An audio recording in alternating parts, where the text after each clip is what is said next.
This I'm bill. going to call Carol Beaumont. Chair, I appreciate the opportunity to join with colleagues in opposing this bill, the Immigration Amendment Bill. It's very interesting listening to the Minister's explanation, and I hope that during the course of what I'm sure will be a very long committee stage, we will get down to some of the nitty-gritty, as he talks about. But essentially, the aim of this bill is supposedly to amend the Immigration Act 2009 to enhance New Zealand's ability to deter people smuggling to New Zealand, and then defines a mass arrival group and allows for mandatory detention. Now, I intend, in speaking on Part 1, to primarily focus on Clause 12, but before I do that, I just want to say that the underlying reasons that we will not be supporting this bill are quite important ones, as others have spoken. We believe it is punitive and unnecessary. We believe it is a significant shift in the direction from New Zealand's long-standing support of the 1951 Refugee Convention, and that this bill will undermine New Zealand's reputation as a positive and constructive global player. And that is a reputation that we, I think, as New Zealanders are proud of. And this kind of bill will undermine that reputation.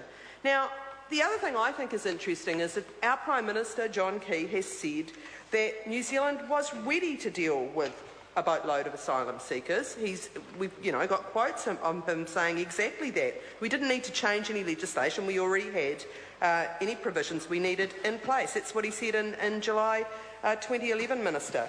Now, I don't know why he or you have suddenly decided that this is so urgent, but I do have to question what this government prioritises in their legislative agenda, and I want to come back to that because actually this bill is unnecessary, but there is many important bills that are languishing on the order paper that we should be dealing with.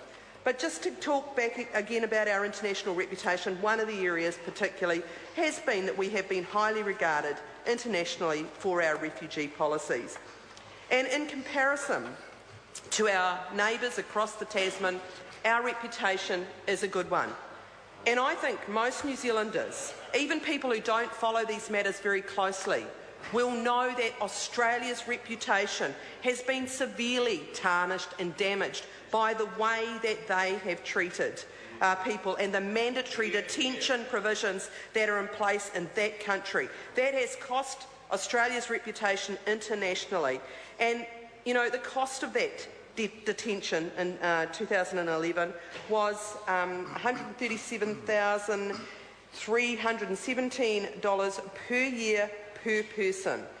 Now, it is not an option that we want to look at in this country, and I, like others, will be talking about my colleague Darian Fenton's SOPs. But Clause 12 is the operative clause in this part. It's the one that actually sets in place the various provisions to put this into effect. And in Clause 12 we have all of the provisions around actually obtaining the detention orders. It is the most significant clause, and it provides for a mass arrival warrant to be issued.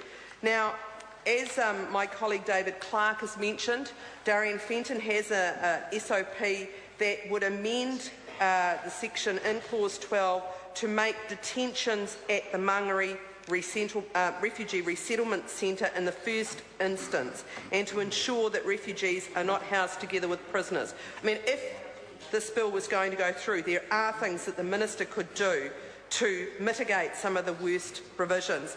The other supplementary order paper in the name of my colleague Darian Fenton inserts a new section 317BA to require adequate health care and psychological support services to be available to refugees. And again, I think about what we all see and know about the Australian situation and the absolute psychological problems, the suicides, the mental illness and all of those other things that, again, most New Zealanders, even who don't follow this sort of thing closely, would know happen by people who are already stressed, who are already in terrible, terrible situations, who've arrived in a terrible state, and then to put them into detention the cost of that, the human cost of that. So this SOP 246 is also one that we will be supporting, and we think is a sensible suggestion that the Minister did not comment on when he was talking about the various amendments that are on the table. Mr Chair.